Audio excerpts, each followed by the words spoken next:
사실 이제 목사는 이제 매주 새로운 설교를 준비하는 것이 무거운 짐 같아요. 어떤 분들은 이제 저에게 목사님 매주 설교를 하시니까 설교하는 것이 어렵지 않으시죠? 평소 실력으로 준비하시면 되시죠? 라고 말합니다. 저는 이런 얘기를 들을 때마다 성도님 아닙니다. 결코 아니에요. 목사에게 설교 준비란 영혼을 쥐어짜는 과정과 같습니다. 라고 대답을 합니다. 통상 우리가 이제 대표 기도를 통해서 성도님들에게 은혜를 많이 주시는 장로님들이나 권사님들 보면요, 기도문을 열심히 준비하세요. 기도하면서 이렇게 썼다가 저렇게 썼다가 여러 번 고치면서 기도를 준비하면 그 기도문은 한 구절 한 구절에 아멘이 절로 나오더라고요. 야, 오늘도 최정민 우리 장로님 얼마나 열심히 기도하면서 준비하셨는지 아멘이 그냥 입에서 절로 나오더라고요. 그러나 대충 준비하면 그 기도는 지나가는 기도가 된다라는 거예요. 설교도 마찬가지입니다. 설교는 기도보다 몇 배나 길게 준비해야 돼요. 그리고 매주 새로운 주제로 준비를 해야 됩니다. 그것도 성도님의 영혼의 감동과 도전이 되도록 준비해야 되기 때문에 설교는 준비하는 것이 정말로 어려워요. 여러분들이 목사 돼보시면 아실 거예요. 목사 돼보실 일이 없는 분들도 많지만 정말로 어려운 거예요.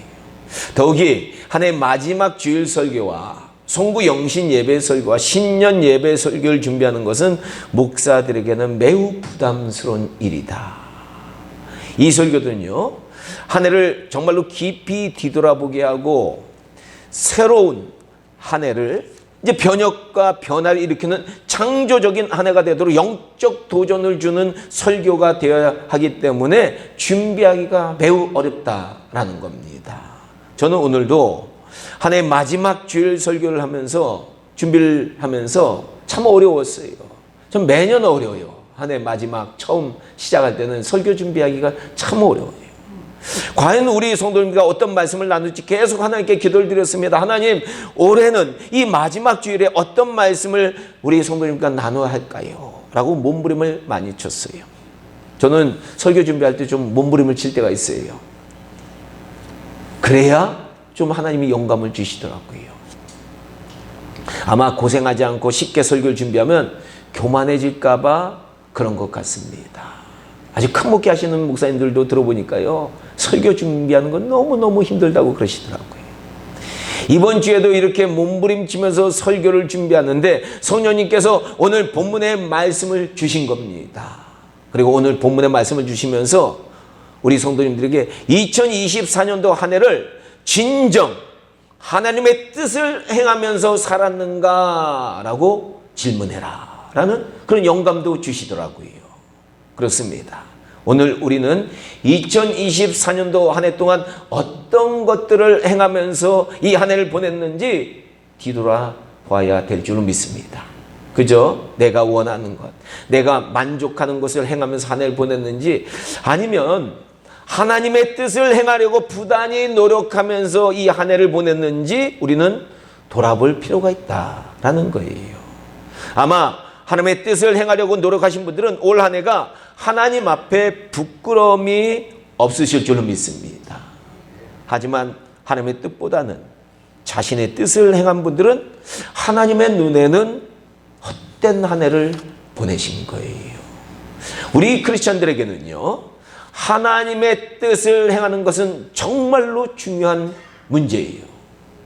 인생 살면서 하나님의 뜻을 행하는 것은 정말로 중요한 문제예요. 왜 그렇습니까?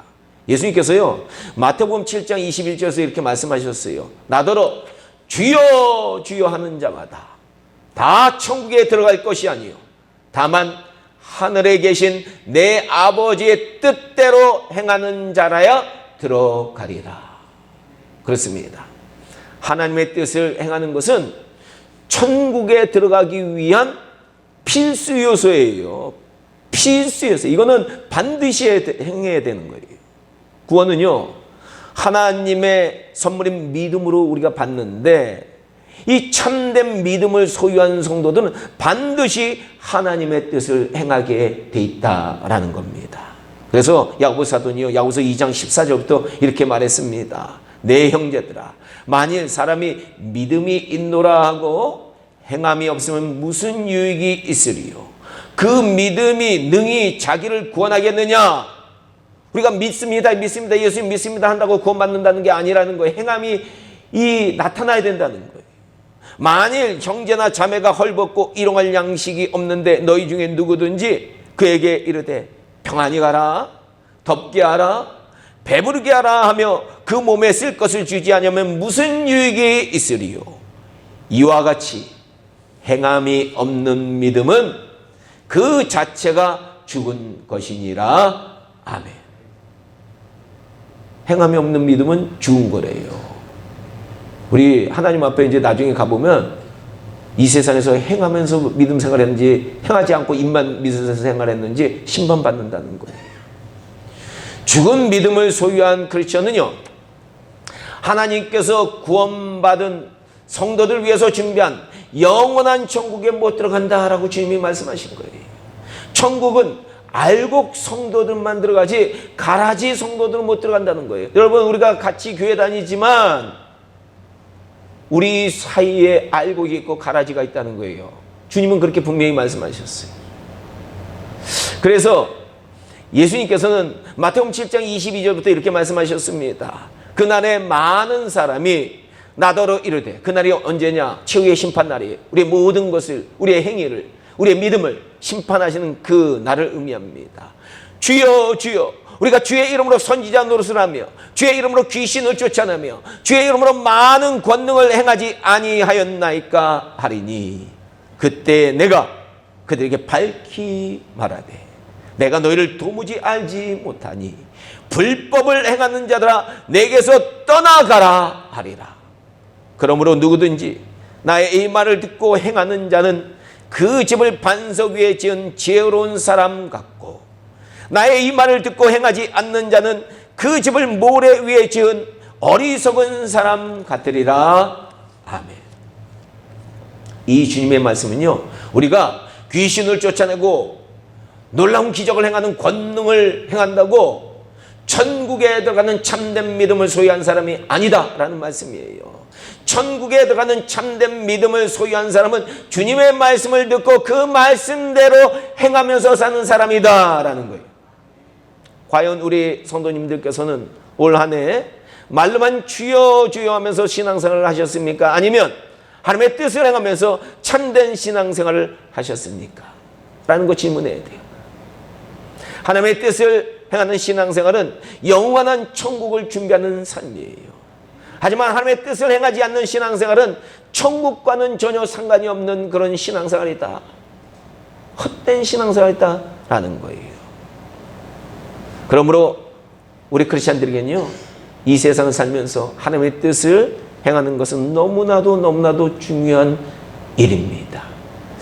그렇다면 우리는 하나님의 뜻을 어떻게 알 수 있을까요? 하나님의 뜻을 알아야 행할 것 아닙니까? 우리 인간은요, 우리 인간의 생각이나 이성으로 이것을 알 수 있을까요? 절대로 그렇지 않아요. 우리 인간은 전적으로 타락했어요. 우리의 생각이나 이성이나 명철로 정확한 하나님의 뜻을 알 수 없어요. 이사야서 55장 8절과 9절에서 하나님께서 이렇게 말씀하셨습니다.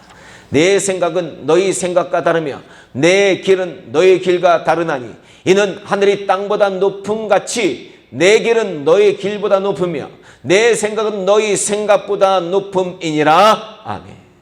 이 하나님의 말씀대로요, 우리 인간은 우리의 생각이나 이성이나 명철로는 하나님의 뜻을 알 수 없는 거예요.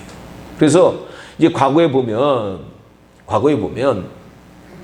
그리스에서요, 타락한 인간의 생각과 이성과 명철로 하나님 중심이 아니라 인본주의 철학들이 많이 생겨났어요. 다 신화에 근거한 그런 철학들이 많이 생겨났어요. 그리고 이런 인본주의 철학들이 현대에 영향을 주어서 오늘날 만들어진 게 뭐냐? 포스트 모더니즘이에요.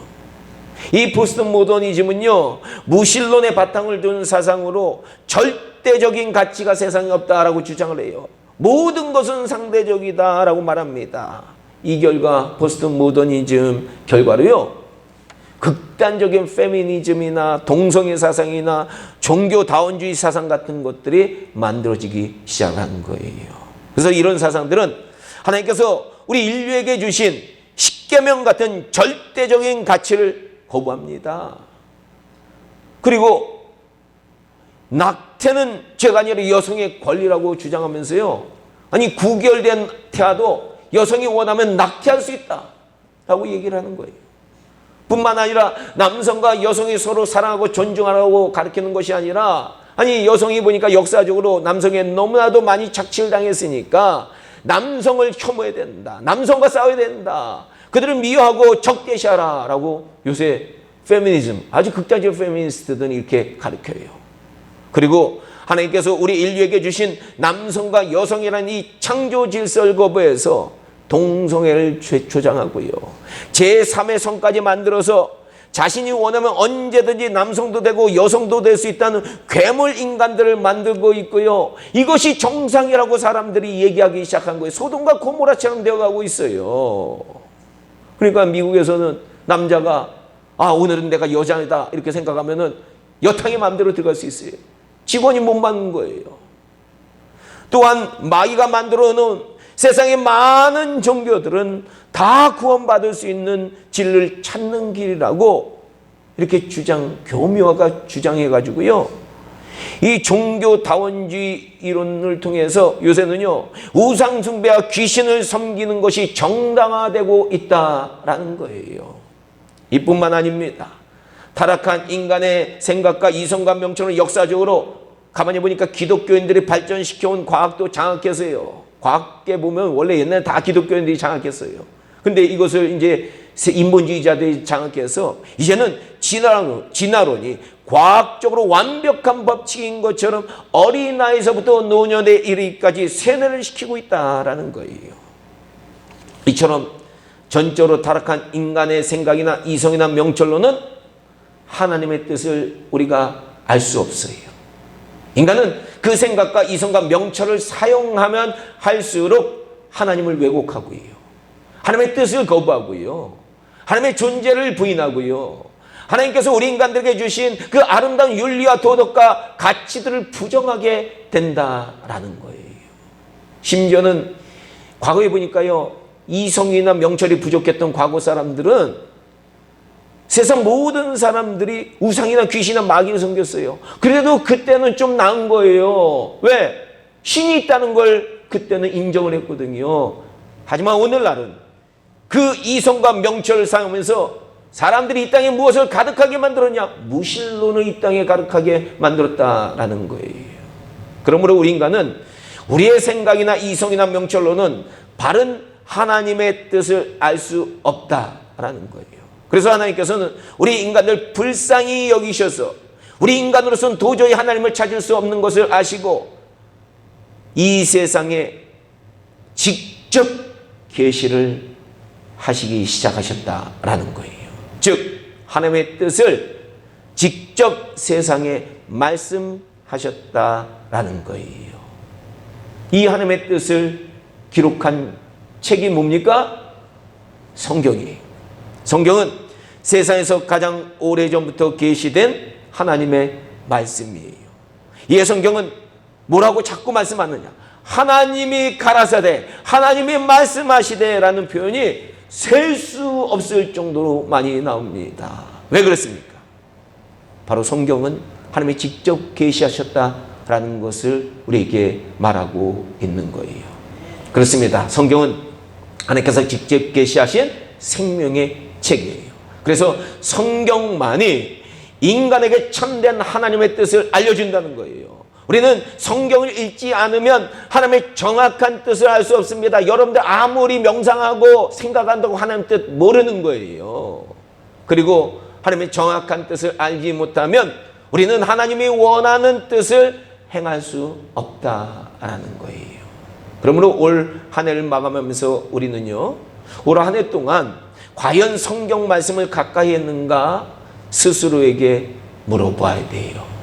만일 하나님의 말씀을 가까이 하지 못했다면 신년에는 하나님의 말씀을 가까이 해서요, 하나님의 뜻을 제대로 깨닫고 하나님의 뜻을 온전히 행하는 저와 여러분들이 다 되시기를 주님의 이름으로 간절히 축원합니다. 올해는요, 우리가 저녁 매일 7시에 성경 공부를 하잖아요. 성경 말씀을 나누잖아요. 혼자 성경 말씀 묵상 잘 안 되는 분들은 꼭 참여해야 돼요. 그래서 자꾸 같이 묵상을 해야 돼요. 하나님 말씀 같이 자꾸 나누고 묵상하고 그래야지만 하나님 뜻을 우리가 깨닫게 되는 거예요. 그런데 오늘 본문 말씀은 이런 것들 말고도 우리가 하나님의 뜻을 행하기 위해서 한 가지 사실 더 알아야 된다고 요한 사도는 우리에게 알려주고 있습니다. 그것은요, 육신의 정욕과 안목의 정욕과 이 생의 자랑으로 이루어진 이 세상을 사랑하지 말라라는 그런 말씀이에요. 그 이유는 이 세상과 정욕은 다 지나가 버리기 때문이다 라고 요한 사도는 얘기합니다. 여기서요, 지나가 버린다라는 표현은 영어로 좀 의미가 있는 표현이에요. 영어로 지나가 버린다, 무슨 어떻게 쓰느냐, pass away요. pass가 지나가다죠. 그래서 pass away라고 번역하는데, 근데 이게 또 다른 의미가 있어요. pass away가 또 어떤 의미가 있느냐, 죽다라는 의미가 있어요. 그래서 영어로 돌아가셨습니다 라고 하면 어떻게 할까요? pass away 그러면 돼요. pass away 하면 돌아가셨습니다, 사라지셨다는 거예요. 그러므로 세상과 정욕이 pass away 한다라는 것은, 지나간다, pass away 한다는 것은 사람이 죽어서 사라지는 것처럼 세상과 그 정욕도 죽음처럼 사라진다라는 의미를 갖고 있는 거예요. 즉 우리는요, 죽음 앞에서 이 세상과 정욕 중에서 아무것도 가지고 가지 못한다는 것을 우리가 철저히 알아야지만 우리 인간은 하나님의 뜻을 생각하게 되고요, 하나님의 뜻을 행하게 된다는 것을 오늘 본문 말씀을 통해서 요한 사도는 우리에게 알려주고 있다라는 거예요.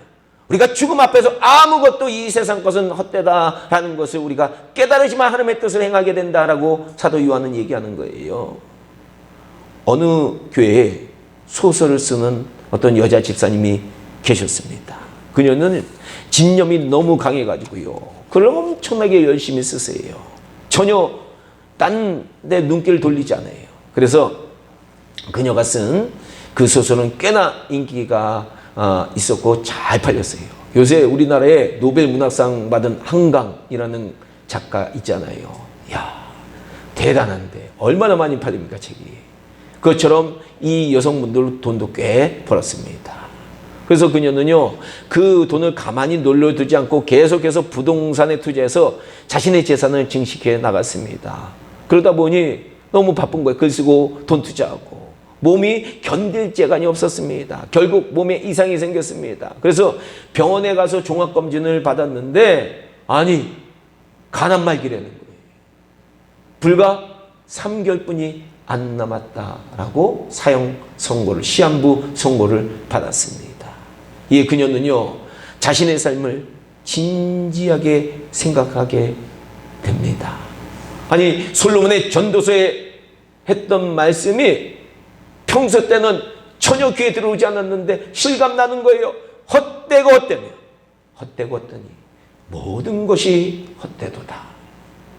그녀는 정말 그동안 살아온 모든 삶이 헛되게 느껴졌고요, 그저 눈물만 나기 시작했어요. 사랑하는 가족들의 얼굴 보아도 눈물이 나고요, 그동안 애써 장만한 그 아름다운 이 가구들과 집과 재산들 쳐다보아도 눈물이 나고요, 그리고 심혈을 기울여서 써온 원고들 쳐다봐도 이게 다 무슨 소용이냐 하면서 눈물만 솟구친 거예요. 그래서 그녀는 너무너무 마음이 무거워서 교회로 갔습니다. 그리고 홀로 무릎을 꿇고 흐느끼면서 인생 처음으로 하나님 앞에 이렇게 간절히 기도했대요. 오 하나님, 저의 생명을 연장해 달라고 구차한 요구는 드리지 않겠습니다. 그러나 이 한 가지만은 꼭 들어주시기 바랍니다. 저의 남은 이 3개월 동안 제가 무엇을 해야 저의 삶이 의미 있는 삶이 되겠는지 이것만 저에게 좀 알려주세요 라고 하면서 간절히 기도를 하는데 갑자기 그녀에게 이런 음성이 들린 거예요. 얘야, 사랑하는 내 딸아, 사랑해라. 사랑해라. 아니, 이런 말씀이 들려오는 거예요. 그래서 그녀는 이 음성을 듣고 생각해 보니까 그동안 글을 쓰고 재산을 불리느라고 주변 사람들 충분히 사랑하지 못했다는 것이 느껴지는 거예요. 그래서 그때부터 그녀는 그동안 자기로 인해서 섭섭한 마음을 가졌던 사람들의 명단을 다 작성합니다. 그리고 그 사람들 일일이 찾아다니면서 용서를 빌고요. 그들과 남은 앙금들을 다 풀었어요. 여러분, 아니 내일 죽는데, 이제 곧 죽는데 뭐 앙금 가질 필요가 뭐가 있어요? 용서 못할 일이 뭐가 있어요? 그리고 그동안 억척스럽게 재산을 모았지만 한 번도 자신의 재산을 값어치 있게 써본 적이 없다는 사실을 깨닫고 재산 가운데 상당한 부분을 하나님께 감사의 헌금과 성경헌금으로 드렸고요. 또 어려운 사람들을 위해서 기부도 많이 하고 그 나머지는 가족들을 위해서 유산으로 분배하고 유언장을 작성하게 됩니다. 이제 그녀에게는 글 쓰는 일이 별거 아니에요. 의미가 없어요. 재산 불리는 일도 아무 의미가 없어요. 그저 틈나는 대로 하나님의 말씀인 성경을 읽고요. 또 하나님께 깊은 기도를 드리기 시작했습니다. 그런데 이제 드디어 3개월이 됐어요. 3개월이 지났어요. 근데 3개월이 지났는데도 몸이 멀쩡한 거예요. 이거 이상하다. 3개월 안에 죽는다 그랬는데. 그래서 다시 병원으로 찾아갔습니다. 왜 안 죽지? 좀 이상하네. 그래서 이번에는 다른 병원으로 가보았습니다. 그랬더니 이게 웬일이냐? 간암이란 게 어떻게 됐을까요? 예? 싹 사라졌을까요? 그게 아니라 오진이었대요. 너무 가래서 간이 좀 부은 걸 가지고 이게 오진을 내려가지고요. 이 의사 선생님이 이게 좀 간 상태는 그렇게 좋은 상태는 아니지만 충분히 휴식을 하면 회복할 수 있다고 이제 알려준 거예요. 그 소식을 듣고서 교회에 계시는 친한 권사님이 그녀에게 찾아왔습니다.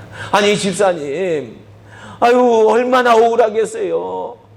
이제 죽는다고 아무것도 하지 못하고 다 정리하고 이걸 어디 가서 보상을 받아야 되겠습니까? 이렇게 말하자 그 집사님이 이렇게 대답했다고 해요. 아닙니다, 권사님. 저는요, 저의 인생에 있어서 지난 3개월처럼 의미 있고 값진 삶을 살아본 적이 없었습니다. 앞으로 저는요, 제 남은 삶이 얼마가 되든지 시한부 인생처럼 살아가고 싶습니다. 이렇게 얘기했다는 거예요. 그렇습니다. 우리 인간은요, 죽음 앞에서 육신의 안목과 그 정욕과 이생의 자랑이 다 헛되고 사라진다는 것을 깨달아야 하나님의 뜻을 진심으로 행하게 된다라는 거예요. 진짜 하나님의 뜻 행하면서 살아야 될 거 아니에요. 저 하나님은 그래야지만 영원한 천국에 아름답고 준비하신다 그랬으니까. 그리고 오늘 본문의 마지막에 나오는 말씀처럼 뭐라고 나옵니까? 하나님의 뜻을 행하는 자는 영원히 거하느니라. 영원히 산다는 거예요. 즉 하나님의 뜻을 행한 자만이 천국에서 영생을 누린다는 말씀입니다. 우리 이거 심각하게 생각해야 돼요.